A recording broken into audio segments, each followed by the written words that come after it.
मित्रांनो, अनऑर्गनाइज्ड म्हणजेच असंघटित क्षेत्रामध्ये काम करणाऱ्या व्यक्तींसाठी सरकारने एक कार्ड सुरू केलं आहे आणि त्याचंच नाव आहे ई-श्रम कार्ड. आधार कार्ड प्रमाणेच या कार्डचा देखील प्रत्येक व्यक्तीसाठी युनिक असा युनिव्हर्सल अकाउंट नंबर असतो. अनऑर्गनाइज्ड सेक्टरमधील व्यक्तींसाठी जर सरकारने एखादी स्कीम सुरू केली किंवा आर्थिक सहाय्यता प्रदान केली, तर ती याच कार्डच्या थ्रू त्या व्यक्तीपर्यंत पोहोचत असते. या कार्डसोबत बँक अकाउंट देखील लिंक असतं, त्यामुळे सरकारकडून मिळणारी आर्थिक मदत ही डिरेक्टली त्या व्यक्तीच्या बँक अकाउंटवरती जमा होते. अशी प्रत्येक व्यक्ती जी टॅक्स पे करत नाही व जिचं वय 16 ते 59 वयोगटादरम्यान आहे, ती या कार्डसाठी अप्लाय करू शकते. मित्रांनो, या व्हिडिओमध्ये मी तुम्हाला संपूर्ण प्रोसिजर सांगणार आहे की तुम्ही या कार्डसाठी कसं अप्लाय करू शकता. चला तर मग सुरू करूया. ई-श्रम कार्ड बनवण्यासाठी तुम्हाला तुमच्या मोबाईल किंवा पीसी वरती कोणताही एक वेब ब्राउझर ओपन करायचा आहे.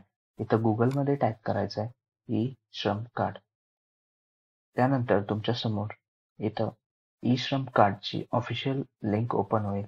याच्यावरती क्लिक केल्यानंतर तुम्ही भारत सरकारच्या ministry of labour and employment या ऑफिशियल पोर्टलवरती लॉग इन व्हाल. इथं खाली आल्यानंतर उजव्या हाताला तुम्हाला रजिस्टर ऑन ई-श्रम हा ऑप्शन दिसेल. याच्यावरती क्लिक करायचं आहे. त्यानंतर तुमच्या समोर अशा प्रकारचा इंटरफेस ओपन होईल. इथं तुम्हाला सेल्फ रजिस्ट्रेशन असं दिसेल.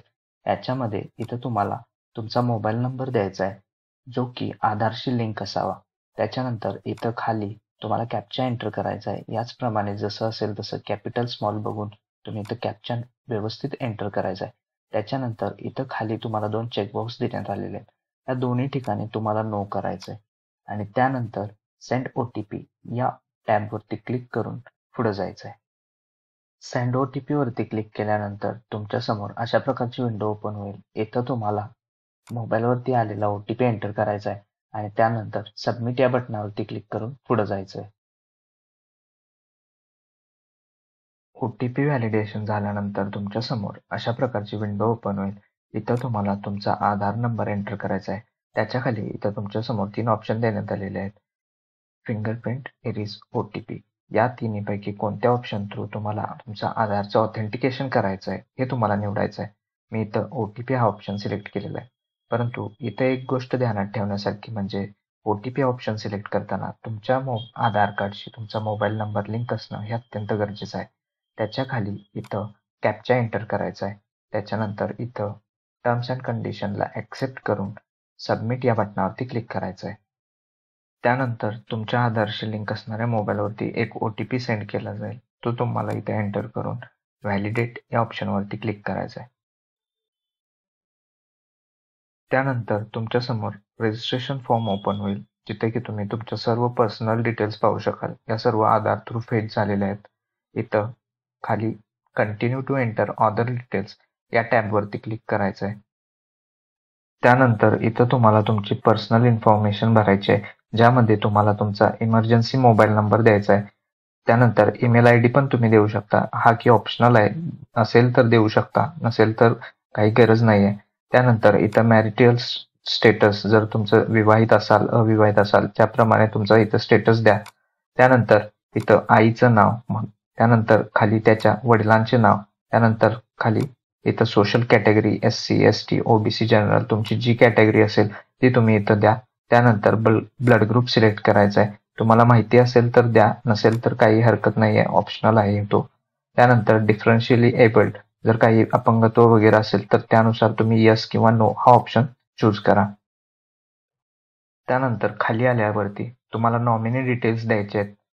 तुम्हाला इथं नॉमिनी द्यायचं असेल तर इथं त्याचं नाव, त्याची जन्मतारीख, त्याचं लिंग हे तुम्हाला मेल किंवा फिमेल जे असेल ते इथं सिलेक्ट करायचं आहे.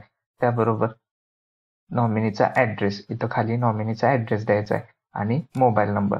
ही सर्व माहिती भरून झाल्यानंतर तुम्हाला सेव्ह आणि कंटिन्यू या ऑप्शनवरती क्लिक करून पुढे जायचं आहे.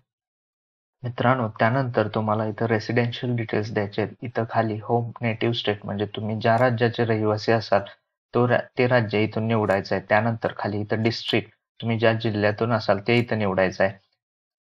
त्याच्यानंतर खाली इथं स्टेट स्पेसिफिक ID हा ऑप्शनल आहे, नाही दिला तरी चालेल. त्यानंतर इथं आपल्याला करंट ॲड्रेस इथं द्यायचा आहे. जर तुम्ही शहरी भागात असाल किंवा ग्रामीण भागात, तुम्ही ज्या गावात राहता किंवा ज्या ठिकाणी राहता तो ग्रामीण भागात मोडतो की शहरी भागात, त्यानुसार तुम्ही जर ग्रामीण भागातील असाल तर रुरल आणि शहरी भागातील असाल तर अर्बन हा चेकबॉक्स सिलेक्ट करू शकता. त्यानंतर इथं तुमचा ऍड्रेस द्यायचा आहे, त्याच्या खाली इथं स्टेट जे तुम्ही राज्य असेल ते, आणि त्यानंतर इथं सब डिस्ट्रिक्ट द्यायचं आहे, जिल्हा आपला निवडायचा आहे. त्यानंतर इथं खाली तहसील निवडायचा आहे आणि त्यानंतर तुमच्या गावाचा इथं पिनकोड. त्याच्यानंतर इथं खाली स्टेईंग ॲट करंट लोकेशन, इथं तुम्ही जे वर ऍड्रेस दिलाय त्या लोकेशनला तुम्ही किती वर्षापासून राहताय हे तुम्ही इथून या ऑप्शन मधून निवडायचं आहे. त्याच्यानंतर खाली इथं परमनंट ऍड्रेस, हा जो की तुमचा परमनंट ऍड्रेस असेल तो इथं द्यायचा आहे तुम्हाला. वर सांगितल्याप्रमाणेच तुमचा जर सेम ऍड्रेस असेल तर तो सेम तुम्ही इथं खाली फिल करू शकता. त्याच्यानंतर हे सगळं भरून झाल्यानंतर तुम्हाला सेव्ह अँड कंटिन्यू या ऑप्शनवरती क्लिक करायचं आहे आणि पुढे जायचं आहे. त्यानंतर मित्रांनो इथं आपल्याला एज्युकेशन क्वालिफिकेशन द्यायचं आहे. इथं जे काही शिक्षण झालं असेल त्याचा ॲप्रोप्रिएट ऑप्शन तुम्हाला इथं सिलेक्ट करायचा आहे. जर शिक्षण झालं नसेल तर नॉट लिटरेट हा ऑप्शन सिलेक्ट करा, आणि जर शिक्षण झालं असेल तर यापैकी जे शिक्षण झालंय ते तुम्ही सिलेक्ट ऑप्शन करू शकता. त्याच्यानंतर जर तुम्हाला हवं असेल तर तुम्ही तुमच्या शिक्षणाचे इथं सर्टिफिकेट सुद्धा अपलोड करू शकता, पण हे मॅन्डेटरी नाही आहे, त्यामुळं नाही दिलं तरी चालेल.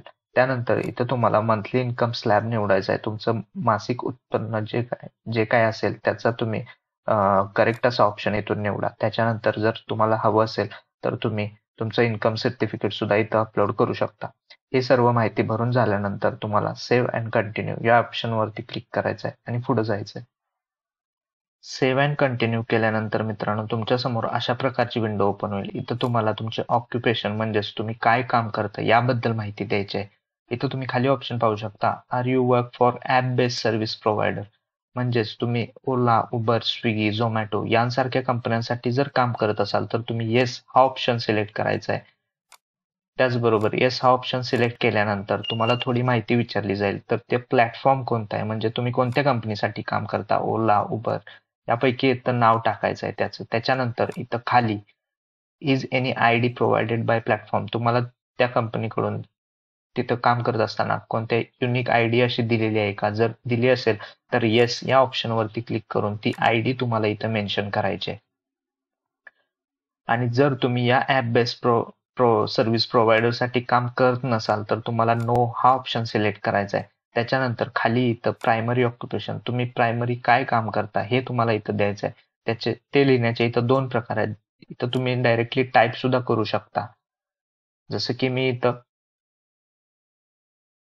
टीचर असं टाईप केलं तरी चालेल, ट्युटर अँड अदर टीचर असं तुम्ही लिहू शकता. किंवा इथं आय ह्या ऑप्शनवरती पाहू शकता तुम्ही, इथं click to view NCO codes या टॅबवरती क्लिक केल्यानंतर इथं तुमच्या समोर ऑक्युपेशनची लिस्ट ओपन होईल आणि त्याचा रिस्पेक्टिव्ह कोड इथं देण्यात आलेला आहे. फॉर एक्झाम्पल इथं तुम्ही पाहू शकता प्रायमरी स्कूल टीचर, इथं त्याचा कोड जो दिलेला आहे तो 23419900 हा कोड तुम्हाला इथं ऑक्युपेशन इथं टाईप करायचा आहे.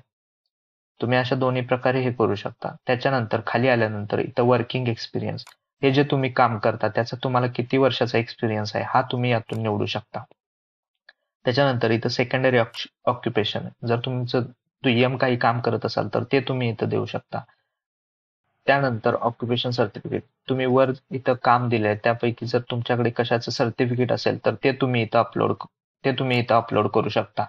त्याच्यानंतर इथं खाली how did you acquired skill, तुम्ही जे वर काम दिलेलं आहे ते स्किल तुम्ही कशा प्रकारे मिळवलं, जर तुम्ही त्यासाठी काही ट्रेनिंग घेतलं का, जर ट्रेनिंग घेतलं असेल तर तुम्ही हा 1 नंबरचा ऑप्शन सिलेक्ट कराल, आणि जर ट्रेनिंग घेतलं नसेल तर तुम्ही 2 नंबरचा ऑप्शन सिलेक्ट कराल.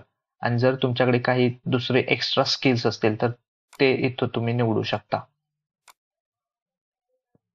हे सर्व माहिती भरून झाल्यानंतर मित्रांनो तुम्हाला सेव्ह अँड कंटिन्यू या ऑप्शनवरती क्लिक करून पुढे जायचंय. त्यानंतर मित्रांनो अशा प्रकारची एक फॉर्म ओपन होईल जिथे तुम्हाला बँकचे डिटेल्स द्यायचे, सरकारकडून मिळणारी आर्थिक मदत ही तुम्हाला याच अकाउंटवरती मिळेल. इथं पाहू शकता तुम्ही, इथं तुमचा बँक अकाउंट नंबर द्यायचा आहे. त्याच्यानंतर इथं पुन्हा एकदा बँक अकाउंट नंबर टाईप करून कन्फर्म करायचा आहे. त्याच्यानंतर अकाउंट होल्डर नेम इथं द्यायचं आहे आणि इथं IFSC कोड टाकायचा आहे. इथं IFSC कोड टाकून तुम्ही सर्च केल्यानंतर इथं बँक नेम आणि त्या ब्रँचचं नेम आपोआप फेच होईल. त्यानंतर हे सर्व डिटेल्स भरल्यानंतर तुम्हाला सेव्ह अँड कंटिन्यू करायचं आहे. बँक डिटेल्स फिल करून सेव्ह अँड कंटिन्यू केल्यानंतर तुमच्या समोर अशा प्रकारच्या नवीन विंडोमध्ये तुम्ही जो आत्ता फॉर्म भरला तो संपूर्ण डिटेल्स सहित तुमच्या समोर ओपन होईल. हा फॉर्म तुम्ही पुन्हा एकदा चेक करून घ्या. जर काही चुकलं असेल तर तुम्ही पुन्हा त्याच्यामध्ये एडिट करू शकता. जर संपूर्ण सगळी माहिती बरोबर आहे असं जर तुम्हाला वाटत असेल तर फॉर्मच्या खाली शेवटी येऊन तुम्ही पाहू शकता, तुमचा इथं कन्सेंट देऊ शकता आणि त्यानुसार तुम्ही इथं सबमिट ह्या ऑप्शनवरती क्लिक करू शकता. जर काही चुका वाटत असतील तर तुम्ही एडिट या ऑप्शनवरती क्लिक करून फॉर्म एडिट देखील करू शकता. पण मी भरलेला फॉर्म मला वाटते की व्यवस्थित आहे, म्हणून मी इथं आता सबमिट करतोय. फॉर्म सबमिट केल्यानंतर मित्रांनो तुमच्या समोर नेक्स्ट विंडो ओपन होईल आणि इथं तुमच्या समोर तुमचं कार्ड दिसत असेल. अशा प्रकारे तुम्ही सक्सेसफुली तुमचं ई श्रम कार्ड जनरेट केलेलं आहे. इथं कोपऱ्यामध्ये वरती डाउनलोड UAN कार्ड हा ऑप्शन दिसत असेल, याच्यावरती क्लिक करून तुम्ही तुमचं कार्ड डाउनलोड देखील करू शकता मित्रांनो. अशा प्रकारे मित्रांनो या व्हिडिओमध्ये आपण संपूर्ण प्रोसेस पाहिली की आपण ई श्रम कार्ड कसं जनरेट करू शकतो. जर तुम्हाला हा व्हिडिओ आवडला असेल तर नक्की लाईक करा आणि आपल्या चॅनलला सबस्क्राईब करा. धन्यवाद.